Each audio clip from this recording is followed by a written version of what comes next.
ನಮಸ್ಕಾರ ಎಲ್ಲರಿಗೂ ಚಕ್ರವರ್ತಿ ಯೂಟ್ಯೂಬ್ ಚಾನಲ್ಗೆ ಸ್ವಾಗತ ಮತ್ತು ಸುಸ್ವಾಗತ. ಸೌಜನ್ಯಪರ ಹೋರಾಟಗಾರರಿಗೆ ಚಕ್ರವರ್ತಿ ಮಾಡ್ತಕ್ಕಂಥ ನಮಸ್ಕಾರಗಳು. ಗಾಗಲ್ ಯಾಕೆ ಹಾಕೊಂಡಿದ್ದಾರೆ ಅಂದರೆ ಆಮೇಲೆ ಹೇಳ್ತೇನೆ.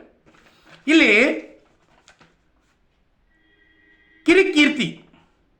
ಕಿರಿಕೀರ್ತಿ ಅನ್ನೋನು ಸ್ಪೀಡ್ ನ್ಯೂಸ್ ಕನ್ನಡ ಚಾನಲ್ನಲ್ಲಿ ಕೂತ್ಕೊಂಡ ನಿನ್ನೆ ಒಂದು 6 ನಿಮಿಷದ ವಿಡಿಯೋ ಮಾಡಿದಾನ. ನನಗೆ ಹಿಂಗೆ ಅನ್ಸಾಕತ್ತಲ್ಲ, ಪಾಪ ಅವನು ನೋಡಿದ್ರೆ ಅವನು ಮೆಂಟಲ್ ಹಾಸ್ಪಿಟಲ್ನಾಗ 1 ತಿಂಗಳು ಇದ್ದ, ಈಗ ಹೊರಗಡೆ ಬಂದಿದ್ದಾನ. ಅವನಿಗೆ ಸೌಜನ್ಯಳ ಶಾಪ ಆ ಕಿರಿಕೀರ್ತಿ ಮಬ್ಬನ ಮಗನಿಗೆ ತಟ್ಟಿ ಬಿಟ್ಟದ. ಯಾಕಂದ್ರೆ ಅವನು ನಿನ್ನೆ 6 ನಿಮಿಷದ ವಿಡಿಯೋ ಮಾಡಿದ, ಅದನ್ನ ಸುಮಾರು ಈಗ 15-16 ತಾಸು ಆಯಿತು. ಒಂದು 500 ಜನ ಕೂಡ ಅವನ ವಿಡಿಯೋವನ್ನು ನೋಡಿಲ್ಲ. ನನಗೆ ಒಂದು ಆಸೆ ಅದ ನೋಡ್ರಿ, ನನ್ನ ವಿಡಿಯೋ ಅವನಿಗಿಂತನೂ ಒಬ್ಬ ಜಾಸ್ತಿ ನೋಡಿದ್ರು ನನಗೆ ಖುಷಿ ಅದ. ಯಾಕಂದ್ರೆ ನಾವು ಸತ್ಯಕ್ಕಾಗಿ ಹೋರಾಟ ಮಾಡುವವರು, ನಾವು ಹೆಣ್ಣಿನ ಪರವಾಗಿ ಧ್ವನಿ ಎತ್ತುವವರು, ಅದು ಸಾಯೋವರೆಗೂ ಕೂಡ ಇರೋದನ್ನ. ನಾವು ಯಾವುದೋ ಒಬ್ಬನ ಹೇಲ್ ತಿನ್ಕಂಡ, ಆಮೇಲೆ ಯಾವುದೋ ಒಬ್ಬನ ಲುಂಗಿ ಹಿಡ್ಕಂಡ, ಯಾವುದೋ ಒಬ್ಬನ ಲಂಗೋಟಿ ತೊಳೆದ, ಇನ್ನೊಬ್ಬನ ಪರವಾಗಿ ಅತ್ಯಾಚಾರಿಗಳ ಪರವಾಗಿ ಮಾತನಾಡ್ತಕ್ಕಂಥ ಜಾಯಮಾನದವರಲ್ಲ ನಾವು. ಅಂಥ ಅಪ್ಪು ಹುಟ್ಟಿಲ್ಲ, ನಾವು ಒಬ್ಬ ಅಪ್ಪು ಹುಟ್ಟಿದ್ದೀವಿ. ಇವರೆಲ್ಲ ಜಾತಿ ಹುಟ್ಟಿದ ನನ್ನ ಮಕ್ಕಳದಾರೆ. ಸೊ ನಿನ್ನೆ ಕಿರಿಕೀರ್ತಿ ವಿಡಿಯೋ ಮಾಡ್ತಾನೆ. ಅವ ಏನು ಹೇಳ್ತಾನಪ್ಪ ಅಂದ್ರೆ, ನಿನ್ನೆ ಬಂದು ಮೊದಲನೇದಾಗಿ ಏನು ಹೇಳ್ತಾನಂದ್ರೆ, ಚಿನ್ನಯ್ಯನಿಗೆ ಇವ್ರು ಯಾಕೆ ಬೇಲ್ ಕೊಡ್ಸ್ಕೊಂಡು ಬರಲಿಲ್ಲ ಹೊರಗಡೆ, ಸಂತೋಷ್ ರಾವ್ನನ್ನ ಇವರು ಬೇಲ್ ಕೊಡಿಸಿ ಅವನನ್ನು ಬಿಡುಗಡೆ ಮಾಡ್ಕೊಂಡ್ ಬಂದ್ರು, ಚಿನ್ನಯ್ಯನನ್ನ ಯಾಕೆ ಬಿಡುಗಡೆ ಮಾಡ್ಕೊಂಡ್ ಬರಲಿಲ್ಲ ಅಂತಂದ ಕೇಳ್ತಾನ. ಲೇ ಕಿರಿಕೀರ್ತಿ, ಚಿನ್ನಯ್ಯ ಇಲ್ಲಿ SIT ತನಿಖೆ ನಡೀತಾ ಇದೆ, ಕಾನೂನಿನ ಪ್ರಕಾರ ನಡೀತಾ ಇದೆ. ಅವನನ್ನು ಯಾಕೆ ಒಳಗೆ ಹಾಕಿದ್ರು? ಅವನು ಬಂದು ಉಲ್ಟಾ ಹೊಡೆದ. ಇಡೀ ಕರ್ನಾಟಕದ ಜನತೆಗೆ ಗೊತ್ತದ, ಅದು ಉಲ್ಟಾ ಹೊಡೆದಿದ್ದ. ಅದಕ್ಕೆ ಅವನನ್ನ ಒಳಗಡೆ ಹಾಕಿದಾರ, ಹೌದಲ್ಲ? ಸಂತೋಷ್ ರಾವ್ನನ್ನ ಏನೂ ಮಾಡದೇ ಇದ್ದಾಗ ಆ ಕೇಸ್ನಾಗ ಅವನನ್ನು ಫಿಟ್ ಮಾಡಿ ಒಳಗಡೆ ಹಾಕಿದ್ದಾರೆ. ಅದಕ್ಕೆ ನಿರಪರಾಧಿಯನ್ನ ಹೋರಾಟ ಮಾಡಿ 10 ವರ್ಷಗಳ ಕಾಲಲೇ ಬದ್ಮಾಶ್ ಕಿರಿಕೀರ್ತಿ 10 ವರ್ಷಗಳ ಕಾಲ ಹೋರಾಟ ಮಾಡಿ ಅವನನ್ನ ಜೈಲಿನಿಂದ ಬಿಡುಗಡೆ ಮಾಡ್ಕೊಂಡ್ ಬಂದಾರ. ಸಂತೋಷ್ ರಾವ್ನನ್ನ, ನಿರಪರಾಧಿಯನ್ನ. ಈ ಕಡೆ ಚಿನ್ನಯ್ಯ ಬೇಕು ನಿನಗ, ಯಾಕ 2 ಬಟ್ ಹಾಕಕ? ನೀನು ಮೊದಲೇ ಯಾರಪ್ಪ ಅಂದ್ರೆ ಫಿಂಗರಿಂಗ್ ಮನುಷ್ಯ. ನೀನು ಮಾತಾಡಿನ ತಿಳ್ಕೊ. ನೀನು ಇಷ್ಟು ಹರಾಮಿ ಇದೆಯಲ್ಲ, ನೀನು ಸೌಜನ್ಯಳಿಗೆ ಫಿಂಗರಿಂಗ್ ಆಗಿತ್ತು, ಅವಳ ಮೇಲೆ ಅತ್ಯಾಚಾರ ಆಗಿರಲಿಲ್ಲ ಅಂದಿರೋ ಬಡ್ಡಿ ಮಗ ನೀನು, ಗೊತ್ತಾಯ್ತಲ್ಲ? ನೀನು ಹೇಳಕ್ ಬರಂಗಿಲ್ಲ. ನಿನ್ನೂ 2 ಬಟ್ ತೊಗೊಂಡು ನೀನು ತಿಳ್ಕೊಂಡ ಸೌಜನ್ಯ ಹೋರಾಟಗಾರ ನನ್ನ ಮೇಲೆ ಅತ್ಯಾಚಾರ ಮಾಡಿರ್ತಂದು ಹೇಳ್ಕೊತ ಬರೋ ನನ್ನ ಮಗ ಅದಿ ನೀನು. ಸಂತೋಷ್ ರಾವ್ನ ಬಗ್ಗೆ ಮಾತನಾಡೋ ಅಧಿಕಾರ ನಿನಗೆ ಯಾವನಿಗೂ ಇಲ್ಲ, ನಿಮ್ಮಂಥವ್ರಿಗೆ ಯಾವನಿಗೂ ಇಲ್ಲ. ಇವು ಮತ್ತೇನು ಹೇಳ್ತಾನಪ್ಪ ಅಂದ್ರೆ, ಆ ವಿಡಿಯೋದಾಗ ಎಷ್ಟೋ ಯೂಟ್ಯೂಬರ್ಗಳು ಇಲ್ಲ ಸಲ್ಲದ ಆರೋಪಗಳನ್ನ ಮಾಡಿದ್ರು, ಆದ್ರೆ ನನ್ನಂಥ ಯೂಟ್ಯೂಬರ್ಗಳು ತೊಡೆ ತಟ್ಟಿ ಸತ್ಯಕ್ಕಾಗಿ ನಾವು ಹೋರಾಟ ಮಾಡಿದ್ವಿ, ಇವತ್ತು ಅದು ಸತ್ಯ ಆಗ್ಯದ. ಯಾವುದು ಸತ್ಯ ಯಾವುದು ಸುಳ್ಳು ಅನ್ನೋದು ಇನ್ನೂ ಗೊತ್ತಿಲ್ಲ ನಿನ್ನ ಮಬ್ಬ.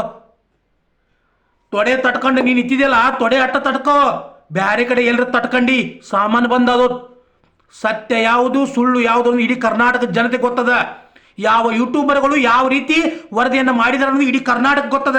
ಮತ್ತು ನನ್ನ ಮಗ ಹೇಳತಿಂದ ಮಾಡ್ಯಾರಲ್ಲ ಅದು ಕೂಡ ಎಲ್ಲರಿಗೂ ಗೊತ್ತದ. ಇವನು ಮುಂದೆ ಮತ್ತೇನು ಹೇಳ್ತಾನಪ್ಪ ಅಂದ್ರೆ, ಈ ಮಟ್ಟನ್ ಅವರಾಗಿರ್ಬೋದು, ಜಯಂತ್ ಆಗಿರ್ಬೋದು, ಸಮೀರ್ ಆಗಿರ್ಬೋದು, ಆಮೇಲೆ ಮಹೇಶ್ ಶೆಟ್ಟಿ ತಿಮ್ರೋಡಿ ಆಗಿರ್ಬೋದು, ಇವರು ಹೋರಾಟಕ್ಕೆ ಸಹಕಾರವನ್ನು ನೀಡ್ತಾ ಇಲ್ಲ. ಎಷ್ಟು ಸುಳ್ಳು ಹೇಳ್ತಾನೆ ನೋಡ್ರಿ ಮಬ್ಬ ನನ್ನ ಮಗ. ಇವನು ಹೋರಾಟಕ್ಕೆ ಸಹಕಾರವನ್ನು ನೀಡ್ತಾ ಇಲ್ಲ. ಇವರು ತಲೆ ಮರೆಸಿಕೊಂಡಿದ್ದಾರೆ. ಎಲ್ಲಿ ಹೋಗಿದ್ದೀವಿ 1 ತಿಂಗಳ ಮೆಂಟಲ್ ಹಾಸ್ಪಿಟಲ್. ಅದಕ್ಕೆ ಹೇಳಿ ನೀನು ಹಾಸ್ಪಿಟಲ್ನ ಡಿಸ್ಚಾರ್ಜ್ ಆಗಿ ಬಂದಿದ್ದೀಯಾ, ಮೆಂಟಲ್ ಅದಿ ನೀನು, ಮೆಂಟಲ್ ಆಗಿದ್ದೀವಿ. ಸೌಜನ್ಯ ಶಾಪ್ ತಟ್ಟಿದ್ದ ನಿನಗೆ ಅಲ್ಲೇ ತನಿಖೆ ನಡೀತಾ ಇದೆ, ಸಹಕಾರ ಕೊಡ್ತಾ ಇದ್ದಾರೆ. ಯಾರು ಕೂಡ ತಲೆ ಮರೆಸ್ಕೊಂಡಿಲ್ಲ. ಇಡೀ ಕರ್ನಾಟಕ ಜನತೆ ಗೊತ್ತದೆ. ನೀ ಬಂದು ಏನು ಹುಚ್ಚು ತುಣಿ ಆಗುತ್ತೆ ಹೇಳ್ತಿಲ್ಲ, ತಲೆ ಮರೆಸ್ಕೊಂಡಿದಾರ, ತನಿಖೆಗೆ ಸಹಕಾರ ಕೊಡ್ತಾ ಇಲ್ಲ. ಸತ್ಯ ಮತ್ತೊಂದು ಏನು ಹೇಳ್ತಾನಪ್ಪ ಅಂದ್ರೆ, ಇವನು ಯಾರ್ಯಾರು ಧರ್ಮಸ್ಥಳದ ವಿರುದ್ಧವಾಗಿ ಧರ್ಮಸ್ಥಳದ ವಿರುದ್ಧವಾಗಿ ಯಾರು ಮಾತಾಡ್ತಿಲ್ಲ. ನೀನು ಒಂದು ಕಪಾಳಿಟ್ಟು ಕೊಡ್ತಾನು ಲಡ್ಡ ತಂದು. ಧರ್ಮಸ್ಥಳದ ವಿರುದ್ಧವಾಗಿ ಯಾರು ಮಾತಾಡ್ತಾ ಇಲ್ಲ, ಅತ್ಯಾಚಾರಿಗಳ ವಿರುದ್ಧವಾಗಿ ಮಾತಾಡ್ತಾ ಇದ್ದಾರೆ. ಯಾರ್ಯಾರು ಧರ್ಮಸ್ಥಳದ ವಿರುದ್ಧವಾಗಿ ಅವತ್ತು ಮಾತಾಡಿದಾರಲ್ಲ, ಇವತ್ತು ಅವ್ರು ಎಲ್ಲರೂ ಕೂಡ ಬಂದು ಕ್ಷಮೆ ಕೇಳ್ತಾ ಇದ್ದಾರೆ. ಲೇ ಬದ್ಮಾಶ್, ಯಾರಾದರೂ ಒಬ್ಬ ಕ್ಷಮೆ ಕೇಳಾಕತ್ತಿದ್ದಂದ್ರೂ ಅವ್ನು ಕರ್ಕೊಂಡು ಬಂದು ಇಂಟರ್ವ್ಯೂ ಮಾಡಲೇ ನೋಡೋಣ. ನಿನ್ನಾಗ ಹೇಳ್ತಿಂದು ಮಾತಾಡಂಗಿಲ್ಲ ನಾವು, ಅನ್ನ ತಿಂದು ಅಂಗಳಾಡ್ತೇವೆ, ಹೇಳ್ತಿಂದು ಹಿತ್ತಲಾಗಾಡೋ ಮಗ ನೀ. ಇವು ಮುಂದುವರೆದು ಮತ್ತೇನು ಹೇಳ್ತಾರಪ್ಪ ಅಂದ್ರೆ, ನೋಡಿ ಇಲ್ಲಿ ಸರ್ಕಾರದ ಕೈಯಲ್ಲಿ ಎಲ್ಲನೂ ಅದ, ಸರ್ಕಾರದ ಕೈಯಲ್ಲಿ ಎಲ್ಲ ಅದ.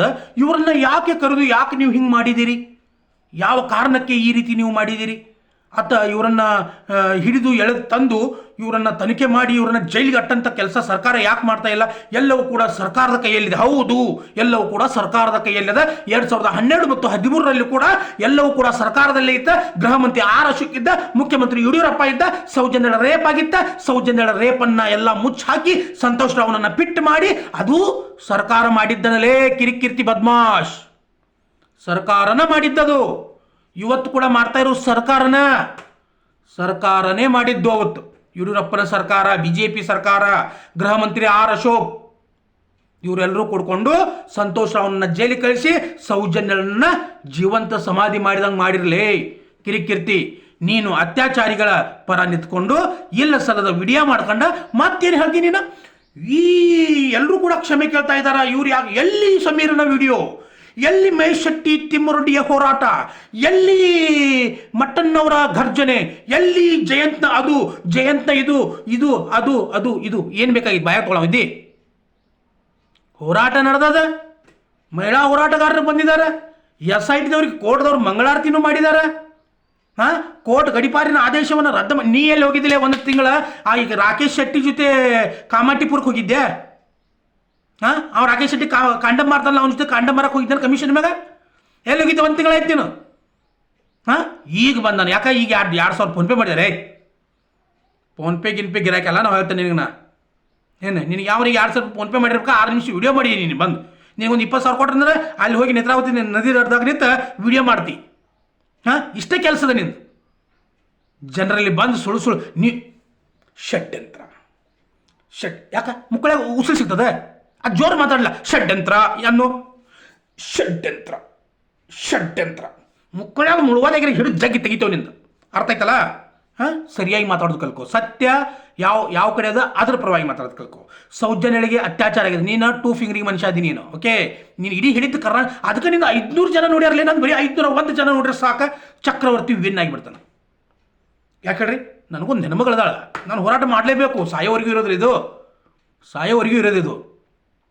2 ಫಿಂಗರಿಗೆ ಮನುಷ್ಯ ಅದಿ ನೀನು. ಅರ್ಥ ಆಯ್ತಲ್ಲ? ಒಂದು ಮಾತು ಹೇಳ್ದೆ ಅಂತ ತಿಳ್ಕ. ಏನು ನೀ ವಿಡಿಯೋ ಮಾಡಕ್ಕೆ ಹೋಗ್ಬೇಡ. ಓಕೆ, ನಮ್ಮ ಉತ್ತರ ಕರ್ನಾಟಕದವ್ರು ನಿನ್ನ ಮುಖ ನೋಡೋಕೆ ಆಗಂಗಿಲ್ಲ. ನಮಗೆ ಯಾಕೆ ಗಾಗಲ್ ಹಾಕೊಂಡು ಬಂದಿನ ಗೊತ್ತೇನ? ಇವತ್ತು ನಾನು ಅದನ್ನ ಹೇಳ್ತೀನಿ. ಯಾಕೆ ಗಾಗಲ್ ಹಾಕೊಂಡು ಬಂದಿದ್ದೇನೆ ಅಂದ್ರೆ ನನ್ನ ಮಗ ಕುತ್ಕೊಂಡು ಗಾಗಲ್ ಹಾಕೊಂಡು ವಿಡಿಯೋ ಮಾಡ್ತಾನೆ ರೀ. ನನಗೆ ಎಷ್ಟು ಉರಿಬಾರ್ದು? ಇವನು ಒಬ್ಬನ ಸ್ಮಾರ್ಟ್ ಅದಾನೆ.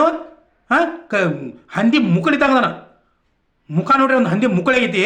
ಮತ್ತು ಗಾಗಲ್ ಹಾಕೊಂಡು ಬಂದ ಎಲ್ಲಿ ಸಮೀರನ ವಿಡಿಯೋ ಎಂಥ ಗರ್ಜನೆ. ಮುಕ್ಕಳ್ಯಾಗ ಉಸುಲು ಹಿಡ್ಕೊಂಡು ಮಾತಾಡಕ್ಕೆ ಹೋಗ್ಬೇಡಲೇ. ಹೇಳೆಲ್ಲ ಬಾಯಾಗಿಂದ ಹೊರಗೆ ಬಂದವು.